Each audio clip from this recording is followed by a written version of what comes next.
ইসলামকে কায়েম করতে গিয়ে অনেক কষ্ট করেছি। আমি আর বিনিময়ে আমি তোমাদের কাছে কিছু চাই না। ও নবী কি চান? আমার নবী আপনার নবী সেই কোরআনের আয়াত তেলাওয়াত করে বলছেন, ইল্লাল মাওয়াদ্দাতা ফিল কুরবা। দক্ষিণ চট্টগ্রামের ঐতিহ্যবাহী আনোয়ারা উপজেলার উস্কাইন রজাই দরবার শরীফ আহলে বায়াতে রাসূলুল্লাহর স্মরণে ঐতিহাসিক সোহাদে কারবালা মাহফিল অনুষ্ঠিত হয়। আমার পরেও আমাদের আজকের মাহফিলের কাঙ্ক্ষিত জুলাই 2 তারিখ বুধবার দিনব্যাপী উস্কাইন রজাই দরবার শরীফের বিশ্ব নূর মঞ্জিলত রজাই যুব তরিকত কমিটি বাংলা সরাই আয়োজনে এই মাহফিল অনুষ্ঠিত হয়।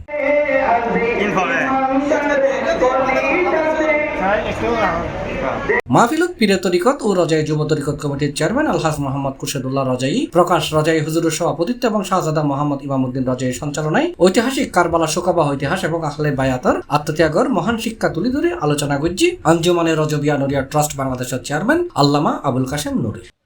আয় আল্লাহ মাওলা, প্রত্যেকের দোয়া দরখাস্ত কবুল আর মঞ্জুর করো।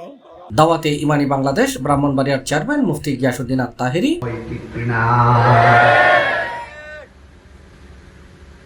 এই জন্য আমার রাসূল বলেন, তোমাদের কাছে আমি কিছুই চাই না, আমি চাই শুধু তোমাদের কাছে আমার আহলে বায়াতের মহব্বত। নবী একদিন ফজরের নামাজ পড়ে চাদর পরিহিত অবস্থায় বের হলেন।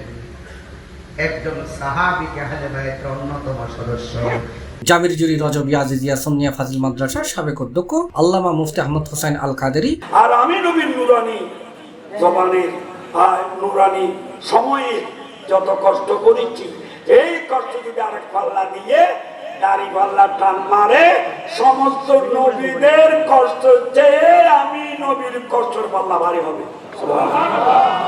হযরত শাহ সুফি আলী রাজা ও একরাম শাহ